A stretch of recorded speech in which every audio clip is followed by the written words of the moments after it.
कालूसंत एक ऐसी दवा है कि ऐसे दर्द जो कमर को तोड़ के रखते हैं और स्पेशली जो है वो कोलाइटिस और ऐसे वो तमाम दर्द जिसमें बेंड होने से जो है वो आराम आए तो और दबाने और टकोर करने से आराम आए।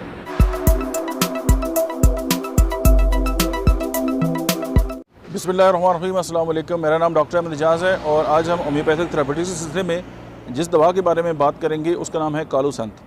कालूसंत एक ऐसी दवा है कि ऐसे दर्द जो कमर को तोड़ के रखते हैं और स्पेशली जो है वो कोलाइटिस और ऐसे वो तमाम दर्द जिसमें बेंड होने से जो है वो आराम आए तो और दबाने और टकोर करने से आराम आए।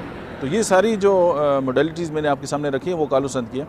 चूँकि इसमें तेज़ किस्म के जो है असाबी दर्द होते हैं और उसकी जो दर्द है वो जैसे रेडियाई लहरें होती हैं ना, पूरे जिस्म में फैल रही होती हैं। अच्छा, एक और ख़ास बात है, अगर गुस्सा आ जाए किसी को और उसके बाद उसकी बॉडी के अंदर दर्द स्टार्ट हो जाए और पेट जो है वो उसको दौरा करने से जो है वो आराम आए, यानी रुकू की हालत में जाने से उसको आराम आए ऐसे दबाने से। अच्छा, इसका जो उलट है वो डायस्कोरिया है, यानी उसमें ये है कि रुकू में जाने से तकलीफ ज़्यादा होती है और ऐसे अकड़ने से जो है वो आराम आता है।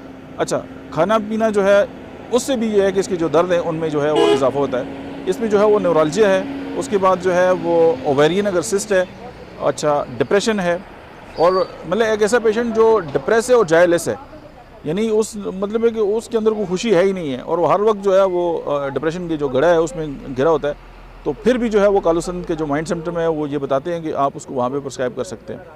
अच्छा, वो बात वही कि कॉलिक पेन और कम इन वेव्स, जैसे एक लहरें चलती हैं पूरी जिस्म के अंदर, उस तरह के ये दर्द होते हैं और उसमें डिस्मेनोरिया के अंदर अगर इस तरह की बात है तब भी कालूसंत जो है वो इंडिकेटेड है। शटीका की जो है वो एक बहुत बड़ी जो है एक मेडिसिन है और उसमें ये है कि मतलब है कि इंसान अपने आप को ना दबाव से, प्रेशर से जो है वो अपने आप को जो है वो बेहतर महसूस करता है और इसका जो स्टूल है वो जेली लाइक इसका स्टूल होता है। मेरे एक दोस्त हैं, उनका भतीजा जो था वो बीमार था फॉरेन किसी कंट्री में और उसको जो है वो हर वक्त वैसे बैंड होता रहता था, तो वो उन्होंने वहाँ पे उसको ट्रीटमेंट कराया, नहीं फ़र्क पड़ा। उसके बाद वो इस्लामाबाद में एक बड़ी हॉस्पिटल जो था वहाँ पे वो एडमिट थे, तो उसके बाद वो तंग आके, यानी उनको नारकोटिक एनाल्जेसिक और सारे लगाते लेकिन चंद मिनट जो है आराम आता था।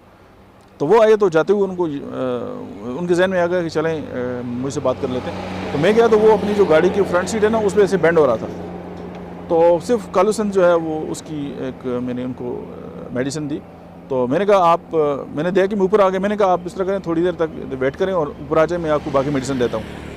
तो आधा घंटा गुजर गया, वो वापस नहीं आया। मैंने कॉल की किधर है, उसने कहा वो सो गया, अभी घर चले गए। तो वो एक ही डोज से वो ठीक हो गया। यानी कि जब भी इस होम्योपैथिक मेडिसिन के जो स्पेसिफिक सिम्टम्स अगर मिले तो होम्योपैथिक मेडिसिन जो है वो ये नहीं देखती कि ये क्रॉनिक है या एक्यूट है, वो अपना असर दिखाती है और इलाज बिल मिसल के उसूलों के मुताबिक जो है वो पेशेंट जो है विद इन नो टाइम ठीक हो जाता है। आज की इतना ही, थैंक यू वेरी मच।